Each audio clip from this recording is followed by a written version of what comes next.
अंजलि मोहनपुर गांव में रहती है। उसका पति बिरजू नशेड़ी है और हर रोज अंजलि को मारता है। पैसे दे, मुझे पैसे दे, मुझे शराब पीना है। नहीं, घर में राशन नहीं है। मैं तुम्हें पैसे दे दूंगी तो हमें खाली पेट रहना पड़ेगा। घर में एक बच्ची है, थोड़ी तो रहम करो। तू और तेरी बच्ची, एक दिन दोनों को खत्म कर दूंगा। ये बोलकर बिरजू अंजलि को मारता रहा और उससे पैसे छीन कर ले गया। अंजलि ने अपनी बेटी पूजा के साथ खाली पेट रात बिताई। अंजलि का हर एक दिन ऐसे ही बीतता है। बिरजू कोई काम धंधा तो करता नहीं है, वो बस अंजलि को मार पीट कर पैसे लेता है। अंजलि हर रोज एक फैक्ट्री में काम करने जाती है। वो साइकिल चलाकर काम पर जाती है। आज बहुत देर हो गई है, जल्दी से फैक्ट्री पहुंचना होगा। अंजलि देरी से फैक्ट्री पहुंचती है और उसका मालिक उसे उल्टा सीधा कहने लगता है। ये कोई टाइम है आने का? अगर तुम्हें काम नहीं करना है तो पहले ही बोल दो। नहीं साहब, इस काम की मुझे बहुत ज्यादा जरूरत है, मुझे काम से मत निकालिए। अंजलि दिन भर भारी सामान उठाने का काम करती है। वो करते करते उसकी कमर में दर्द होता है, लेकिन वो करे भी तो क्या करे। उसके पास और कोई जरिया भी नहीं है पैसे कमाने का। वो रात को कमर के दर्द से तड़पती रहती है। आह, मर गई मेरी कमर। माँ, आज कमर में बहुत ज्यादा दर्द हो रहा है क्या माँ? हाँ बेटी, बहुत ज्यादा। रुकिए माँ, मैं मालिश कर देती हूँ। ये बोलकर पूजा मालिश कर देती है। अगले ही दिन दारू पीकर बिरजू कहता है। अंजलि, कैसी औरत है तू? मुझे एक लड़का नहीं दे पाई, मुझे लड़का चाहिए। देखिए, मेरी कमर की हालत बहुत खराब है, मैं इस हालत में माँ नहीं बन सकती। ये सब नाटक है, नाटक। मुझे एक लड़का चाहिए बस। बिरजू अंजलि के ऊपर फिर से अत्याचार करने लगा। अंजलि हर रोज ये सब सहती रही। कुछ दिनों बाद अंजलि को अचानक से चक्कर आ गया। आह! अंजलि बेहोश होकर गिर गई। तब पता चला कि अंजलि गर्भवती है। अंजलि चिंता में पड़ गई। बिरजू ने कहा, इस बार लड़का नहीं हुआ ना तो देखना मैं तेरी क्या हालत करता हूँ। अंजलि डर डर कर जीने लगी। वो गर्भवती अवस्था में ही काम पर जाती और पूरा दिन भारी सामान उठाने का काम करती, और बिरजू सिर्फ बैठ बैठ कर अंजलि के पैसों से दारू पीने लगा। अंजलि का एक और अच्छा गुण है, वो बहुत अच्छा खाना बनाती है। माँ, मैंने बहुत दिनों से आपके हाथ का खाना नहीं खाया, आज बनाओगी क्या? ठीक है बेटी, आज नान और छोले बनाती हूँ। काम से लौटने के बाद अंजलि ने नान और छोले बनाए। बिरजू अभी तक घर नहीं लौटा था। अंजलि और पूजा खाने बैठ गए। वाह माँ, आप तो कमाल का नान बनाती हो। तभी बिरजू आ गया। अच्छा, तो मेरे बिना माँ बेटी मिलकर नान खा रहे हैं। गंदी औरत, ये पैसे मुझे दे देती तो मैं और शराब पी सकता था। ये ले। अंजलि गर्भवती है, लेकिन फिर भी बिरजू ने उसका इलाज नहीं किया। बिरजू ने अंजलि को खूब मारा।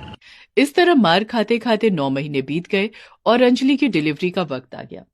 अभी अंजलि को अस्पताल जाने की जरूरत है। इस दिन के लिए अंजलि ने थोड़ा थोड़ा करके पैसे जमा किए हुए हैं। कल मुझे अस्पताल में एडमिट होना पड़ेगा। कल इस घर में एक नया मेहमान आएगा। रात को अंजलि और पूजा सो जाते हैं। तभी बिरजू चारों तरफ पैसे ढूंढता रहता है। पैसे कहाँ हैं? पैसे कहाँ हैं? मुझे शराब पीना है। कहाँ है पैसे? और अलमारी में ढूंढते हुए बिरजू को अंजलि के जमाए हुए पैसे मिल जाते हैं। अरे वाह, इसने तो बहुत पैसा जमा के रखा है। आज तो मजा ही आ जाएगा। बिरजू उन पैसों को लेकर चला जाता है। अगले दिन सुबह सुबह अंजलि को लेबर पेन शुरू हो जाता है। आह आह आह, बहुत दर्द हो रहा है। आह! अंजलि ने अलमारी खोलकर देखा तो उसके जमाए हुए पैसे गायब हैं। वो चौंक गई। अरे अरे, मेरा पैसा कहाँ गया? ये जरूर उन्हीं का काम है। अब मैं अस्पताल में भर्ती कैसे होंगी?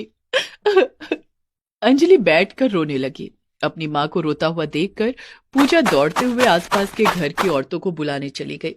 चाची, मेरी माँ को बहुत दर्द हो रहा है, आप चलिए ना। अंजलि से आसपास के सभी लोग प्यार करते हैं, इसलिए सभी औरतें तुरंत अंजलि के पास पहुंच गई। अरे पगली, रो क्यों रही है? हम मर गए क्या? हाँ हाँ, हम करवाएंगे तेरी डिलीवरी, तू चिंता मत कर। अंजलि को बिस्तर पर ही सुलाया गया और उसके बाद सभी ने मिलकर अंजलि की डिलीवरी करवाई। लेकिन अंजलि को एक लड़की हुई। माँ, मेरी बहन आई है, मेरे घर मेरी बहन आई है। अंजलि चिंता में पड़ गई। वो तो लड़का चाहते थे, अब क्या होगा? बिरजू ने घर लौटकर देखा कि उसको फिर से एक बेटी हुई है। ये देखकर वो आग बबूला हो गया। अंजलि, तू मेरी बीवी बनने के लायक ही नहीं है। निकल जा इस घर से, निकल। ये बोलकर बिरजू ने अंजलि और उसकी दोनों बेटियों को घर से निकाल दिया।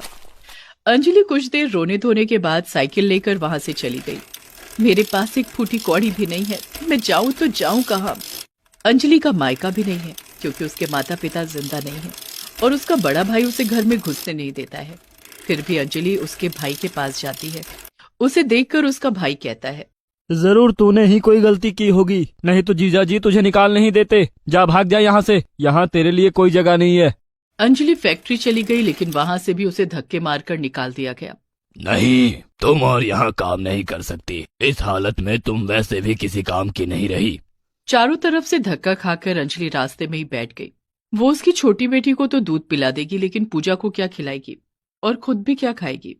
अब मैं क्या करूं? लगता है हम तीनों भूख से तड़पते हुए खत्म हो जाएंगे। अंजलि ये सब सोच ही रही थी कि तभी पूजा ने उसे बुलाया। माँ, वो देखो वहाँ आटा मैदा मिल रहा है। अंजलि ने देखा कि एक एनजीओ की तरफ से गरीबों को फ्री में चावल, आटा, मैदा, छोले और दाल दिया जा रहा है। ये देखकर अंजलि के दिमाग में एक आइडिया आता है। पूजा, क्यों ना हम छोले और तंदूरी नान बेचें? हाँ माँ, आप तो बहुत अच्छा नान बनाती हो। अंजलि और पूजा ने एनजीओ से मैदा और छोले ले लिया और एनजीओ वालों से विनती करने पर उन लोगों ने एक चूल्हे का भी इंतजाम कर दिया। अगले दिन अंजलि ने चूल्हे पर तंदूरी नान और छोले बनाना शुरू किया और अपनी नवजात बेटी को गोद में लेकर साइकिल पर ही नान बेचने लगी। साहब, इधर आइए, मेरी माँ के हाथ के छोले और तंदूरी नान खाइए। आइए आइए। पूजा के बुलाने पर 2-3 लोग ही आए। मुझे 2 तंदूरी नान और 1 प्लेट छोले दो। अंजलि ने उन लोगों को खाना दिया और खाना खाकर सभी के होश उड़ गए। ये नान और छोले तो बहुत ही अच्छे हैं। हाँ, नान कितना सॉफ्ट है, मजा ही आ गया। और लीजिए न साहब। देखते ही देखते साइकिल के ऊपर बने हुए तंदूरी नान की दुकान के सामने भीड़ जमा हो गई। मुझे दीजिए बहन। मुझे 2 प्लेट पैक करके दीजिए। ऐसे ही पहले दिन में 2000 रुपए का मुनाफा हो गया। अंजलि बड़ी खुश हो गई। वाह, क्या बात है, अब तो पैसे ही पैसे होंगे। ऐसे ही करके अंजलि अमीर होती गई। उसने रहने के लिए एक घर भी भाड़े पर ले लिया। अंजलि के तंदूरी नान और छोले की डिमांड दिन ब दिन बढ़ती गई। पास के पुलिस स्टेशन से भी रोज ऑर्डर आने लगे।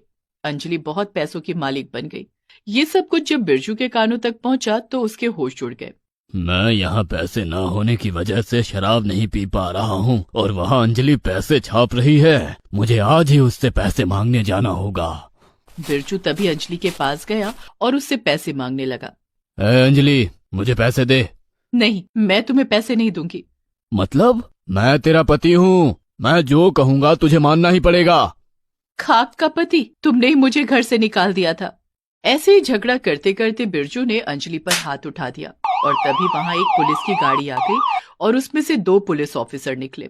ये दोनों हर रोज अंजलि से छोले और नान खाते हैं। दोनों ही अंजलि को अपनी बहन की नजर से देखते हैं। बिरजू को ऐसी हालत में देखकर ऑफिसर ने बिरजू का हाथ पकड़ लिया। तू अपनी बीवी को मार रहा है, जानता है ये कानून के खिलाफ है। ये बोलकर उस ऑफिसर ने बिरजू को एक थप्पड़ मार दिया और उसे गिरफ्तार कर लिया गया। सर, आपने मुझ पर बहुत उपकार किया।